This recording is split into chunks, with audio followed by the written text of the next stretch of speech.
नमस्कार दोस्तों, मेरे चैनल रामेश्वरम भक्ति चैनल में आप सभी का हार्दिक स्वागत है। दोस्तों, आज हम इस वीडियो में जानेंगे पाप मोचनी एकादशी 2024 में किस तारीख को और किस दिन को है।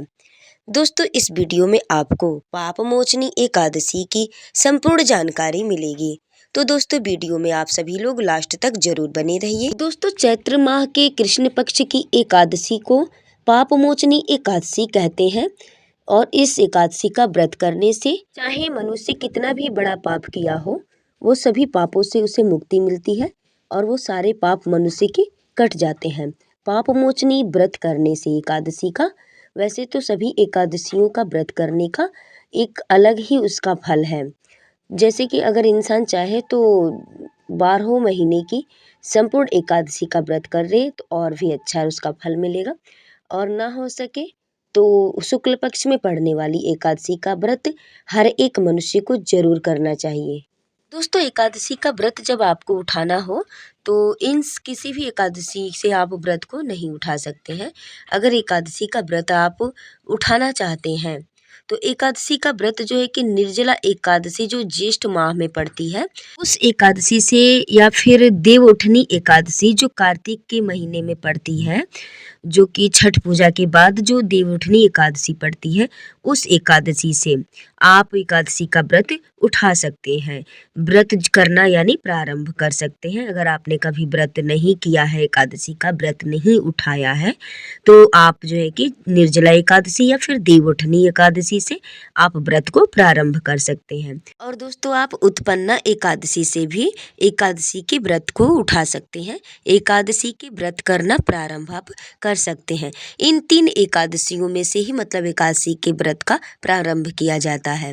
बाकी आप किसी भी एकादशी के मतलब एकादशी से व्रत को प्रारंभ नहीं कर सकते हैं। वैसे कहा जाता है कि आत्मा में परमात्मा का वास होता है। अगर आत्मा आपका कह रहा है कि हमको ये व्रत करना है, तो इस एकादशी से हमको व्रत करना है, तो आप कर सकते हैं, क्योंकि आत्मा में ही परमात्मा का निवास होता है। तो आत्मा अगर कह रहा है करने के लिए तो आप व्रत कर सकते हैं। आइए दोस्तों, जानते हैं कि 2024 में पाप मोचनी एकादशी का व्रत कब है। दोस्तों, पाप मोचनी एकादशी का व्रत चैत्र माह के कृष्ण पक्ष की एकादशी तिथि को है। चैत्र माह की कृष्ण पक्ष की एकादशी 5 अप्रैल को है। 5 अप्रैल दिन शुक्रवार है। इस दिन एकादशी का व्रत किया जाएगा। 10वीं तिथि गुरुवार के दिन है, 4 अप्रैल को। 10वीं तिथि के दिन से आप व्रत का नियम करें, क्योंकि इस एकादशी व्रत का, किसी भी एकादशी व्रत का नियम 10वीं तिथि के दिन से ही प्रारंभ हो जाता है। तो दोस्तों, 10वीं तिथि 4 अप्रैल को है, दिन गुरुवार है, बृहस्पतिवार दिन है। तो बृहस्पतिवार के दिन बालों को नहीं धोया जाता है, इसलिए आप लोग बुधवार के दिन ही यानी 3 अप्रैल को ही बाल वगैरह धो के आप व्रत करने के लिए रेडी हो जाए, तैयार हो जाए।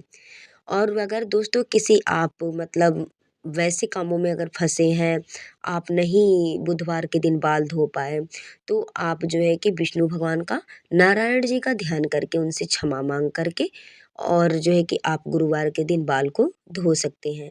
लेकिन आप कोशिश करें कि आप गुरुवार के दिन बालों को नहीं धोएं। वह और एकादशी के व्रत के दिन भी बाल को नहीं धोया जाता है। एकादशी के दिन बालों को नहीं धोना चाहिए, इसलिए आप 1 दिन 2 दिन पहले ही बाल धो करके रेडी हो सकते हैं।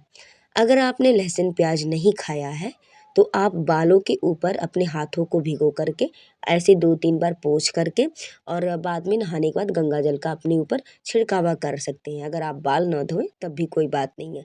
लहसुन प्याज खाने में ज़्यादा मतलब अशुद्धता का वास रहता है।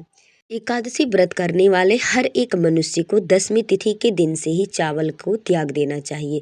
भोजन में चावल नहीं खाना चाहिए, दाल रोटी का सेवन करना चाहिए। आप 10वीं तिथि के दिन दाल रोटी खाएं, सब्जी खाएं, और एकादशी के दिन आप चावल को अपने हाथों से स्पर्श भी न करें। और पूजा में अपने चावल का उपयोग नहीं करना है, आपको प्रयोग नहीं लाना है। पूजा की सामग्री में आपको चावल नहीं रखने हैं एकादशी के दिन। चावल यानी अक्षत की जगह पे आप तिल रख लीजिए, सफ़ेद तिल हो या काला तिल हो। तिल का प्रयोग आप करके भगवान विष्णु का पूजा कर सकते हैं। एकादशी व्रत के दिन सुबह ब्रह्म मुहूर्त में जरूर उठना चाहिए। उठ करके नित्य क्रियाओं से निवृत्त होकर के स्नान आदि करके स्वच्छ वस्त्र को धारण करना चाहिए, साफ सुथरे वस्त्र पहनने चाहिए। और एकादशी के व्रत के दिन आपको पीले वस्त्र अवश्य धारण करने चाहिए। पीले वस्त्र ना हो सके तो नारंगी या फिर लाल वस्त्र आपको जरूर पहनने चाहिए। एकादशी व्रत का बड़ा ही महात्म होता है। एकादशी व्रत का नियम भी बड़ा ही कठिन होता है। जैसे कि दोस्तों सभी लोगों से एकादशी व्रत का नियम नहीं हो पाता है, इसलिए बहुत लोग इस व्रत को नहीं कर पाते हैं। यह व्रत जो बूढ़े बुजुर्ग और उम्र दरार लोग होते हैं, मतलब उम्र के मतलब अपने हिसाब के जो लोग होते हैं, अपने उम्र में घायल हो चुके रहते हैं, वो लोग एकादशी के नियम का व्रत का पाल, जैसे कि दोस्तों नए नोचरे लोग जो होते हैं, नए नवेले लोग होते हैं, वो लोग एकादशी के व्रत का नियम नहीं कर पाते हैं। उनको कठिन लगता है, भारी लगता है। दसवीं तिथि के दिन से ही लहसुन प्याज बाल धोने के बाद से नहीं खाना चाहिए एकादशी व्रत करने के पहले। और एकादशी व्रत के पारण वाले दिन भी लहसुन प्याज यानी तामसिक चीज का भोजन ना करें। लहसुन प्याज को त्याग देना चाहिए और चावल का त्याग कर देना चाहिए एकादशी के पारण वाले दिन तक। उसके बाद से सरसों के तेल में बनी हुई कोई भी सब्जी खाद्य पदार्थ पारण वाले दिन नहीं खाना चाहिए। एकादशी व्रत के दिन सरसों का तेल को नहीं छूना चाहिए, नहीं अपने हाथों से स्पर्श करना चाहिए। इन सभी बातों को ध्यान में रखते हुए एकादशी का व्रत करना चाहिए। और दोस्तों इस दिन भगवान विष्णु की पूजा की जाती है। और शुक्रवार के दिन चूंकि ये एकादशी पड़ी है, पापमोचनी एकादशी, तो उस दिन आप माता लक्ष्मी जी की भी पूजा करें। अगर आप शुक्रवार व्रत करते हैं, माता लक्ष्मी का व्रत करते हैं, तो आपको दोनों व्रत का फल मिलेगा। उस दिन आप व्रत करेंगे तो एकादशी का भी फल प्राप्त हो जाएगा और शुक्रवार का भी, दोनों व्रत आपका साथ में हो जाएगा। इस दिन तुलसी माता जी की भी पूजा करें क्योंकि दिन शुक्रवार है, लेकिन तुलसी माता में जल अर्पित नहीं करना है क्योंकि तुलसी मैया भी भगवान विष्णु जी के लिए एकादशी का व्रत निर्जला करती हैं, इसलिए जल नहीं डालना चाहिए। आप चाहें तो फल फ्रूट फलाहार वगैरह माता तुलसी जी को भोग लगा करके दीप दिखा सकते हैं, धूप अगरबत्ती दिखा सकते हैं, उनको सिंदूर लगा सकते हैं। सिंदूर आपको जड़ में लगाना है। पत्तों पे सिंदूर उस दिन लगाया जाता है जब एकादशी में माता तुलसी जी का विवाह करते हैं हम लोग, तो हर एक पत्तों पर पीला सिंदूर लगाते हैं। बाकी के दिनों में हम पूजा करते हैं तो उनकी जड़ में सिंदूर को लगाना चाहिए। एकादशी व्रत के दिन आप पीले फल को दान कर सकते हैं। पीला फल दान करें, भगवान विष्णु जी को पीले पुष्प पीले फल अर्पित करें। हो सके तो आप पीले वस्त्र भी भगवान विष्णु जी को चढ़ा सकते हैं। एकादशी व्रत के दिन भगवान विष्णु जी को, सूर्य भगवान को 1 लोटा जरूर जल अर्पित करें, उन्हें अर्घ दें। अर्घ वाले लोटे में जल भरा लोटा, उसमें हल्दी कुमकुम और जो है कि मीठा मिश्री और तुलसी दल यानी तुलसी का पत्र हो तो आप उसको डाल के भगवान विष्णु जी को, सूर्य भगवान को जल अर्पित करें। तुलसी दल एकादशी के दिन नहीं तोड़ना चाहिए, इसलिए आप पहले से दसवीं तिथि को ही तुलसी का पत्र तोड़ करके आप रख लें, या फिर आपने पहले से तुलसी की मंजरी उतार करके रखी है अपने घर में पूजा स्थान में, तो उस मंजरी को डाल करके भगवान विष्णु जी को जल अर्पित आप कर सकते हैं। और ध्यान रखिएगा कि एकादशी का व्रत आप जब भी करिएगा तो ब्रश जो आप डेली यूज करते हैं, दांतों को साफ करते हैं, उस ब्रश को मत करिएगा, दातुन करिएगा। दातुन सबसे अच्छा रहेगा। अगर न्यू ब्रश है, नया ब्रश है, टूथपेस्ट है, दंतकांति, तो आप कर सकते हैं, लेकिन हो सके तो आप दातुन करें तो बेहद अच्छा रहेगा। सुहागिन महिलाएं, स्त्रियां जो है कि पूर्ण श्रृंगार करें और श्रृंगार करने के बाद से पैरों में महावर जरूर लगाएं, मेहंदी लगाएं तो और भी अच्छा है। और मांग में सिंदूर जरूर लगाएं क्योंकि एकादशी के दिन मांगों में सिंदूर लगाया जाता है। एक बात आप लोग ध्यान में रखें कि एकादशी के व्रत के दिन सोना नहीं चाहिए, यानी निद्रा नहीं लेनी चाहिए।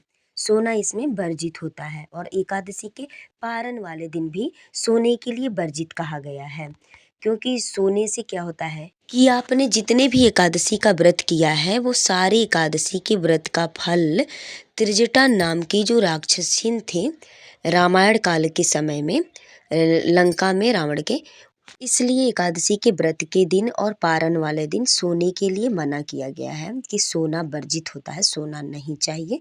और पारण का विशेष ध्यान रखते हुए टाइम का, मुहूर्त का आप पारण करें। पापमोचनी एकादशी सभी पापों से मुक्ति करने वाली एकादशी है। इस एकादशी का एक बड़ा ही महत्व होता है।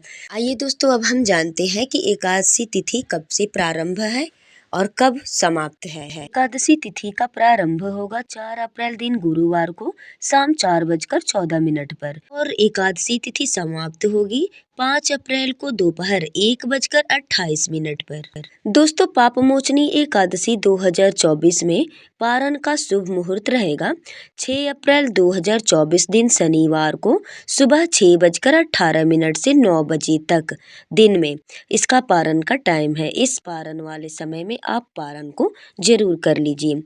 अगर आपका भोजन बनाने में लेट है, भोजन नहीं बन पाया है, तो आप तुलसी दल यानी तुलसी के पत्र और गंगा जल पारण के शुभ समय में अपने मुख में डाल करके आप गंगा जल को ग्रहण कर सकते हैं। और ध्यान रखें कि तुलसी दल आप दशमी तिथि के दिन ही तोड़ करके रख लें और एकादशी के दिन भगवान नारायण के पूजन में तुलसी दल को भोग में जरूर अर्पित करें। उम्मीद करती हूँ दोस्तों कि अगर हमारी वीडियो जानकारी आपको अच्छी लगी हो तो चैनल को जरूर सब्सक्राइब करिएगा, लाइक करिएगा, बेल आइकन को घंटी को दबा दीजिएगा ताकि अगली वीडियो हमारी आप तक आसानी से पहुँच सके। वीडियो में लास्ट तक बने रहने के लिए आप सभी का मेरे तरफ से बहुत बहुत धन्यवाद।